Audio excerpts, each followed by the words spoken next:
पाण तो पैदा कयो कि न मूं चई इंसान कर पाण तो पैदा कयो कि न मूं चई इंसान कर घुर्ज पयई पंहिंजी घणी घुर्ज पयई पंहिंजी घणी कि न मूं चई एहसान कर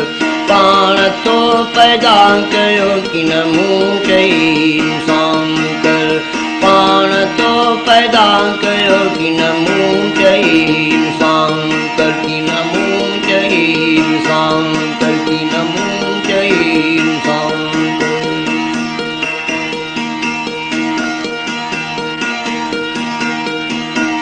मामा दर जिस्म में उस महीना कैद में मामा दर जिस्म में उस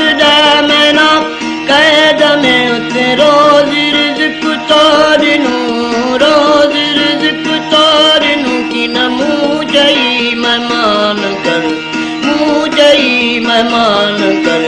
पाण तो पैदा कयो कि न मूं चई इंसान कर पाण तो पैदा कयो कि न मूं चई इंसान कर घुर्ज पयई पंहिंजी घणी घुर्ज पयई पंहिंजी घणी कि न मूं चई एहसान कर पाण तो पैदा कयो कि न मूं चई इंसान कर कि न मूं चई इंसान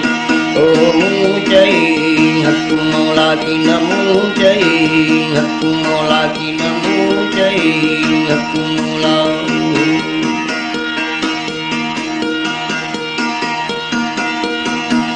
खाधा खोराकूं तोड़ियूं जल्दी अची जान कई खाधा खोराकूं तोड़ियूं जल्दी अची जान कही मौज मस्ती बि तोड़नी मौज मस्ती बि तोड़नी कि न मूं चई मस्तान कर पाण तो पैदा कयो कि न मूं चई इंसान कर घुर्ज पयई पंहिंजी घणी घुर्ज पयई पंहिंजी घणी कि न मूं चई एहसान कर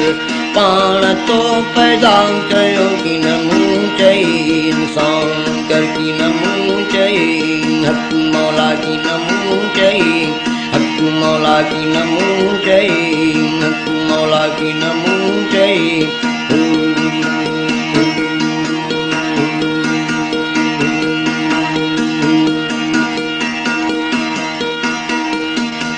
दिल दे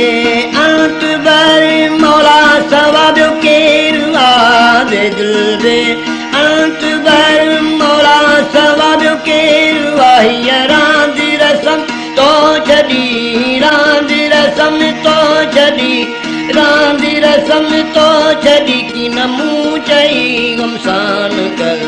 पाण तो पैदा कयो कि न मूं चई इंसान कर पाण तो पैदा कयो कि न मूं चई इंसान कर घुर्ज पयई पंहिंजी घणी घुर्ज पयई पंहिंजी घणी कि न मूं चई एहसान कर पाण तो पैदा कयो कि न मूं चई इंसान कर पाण तो पैदा कयो कि न मूं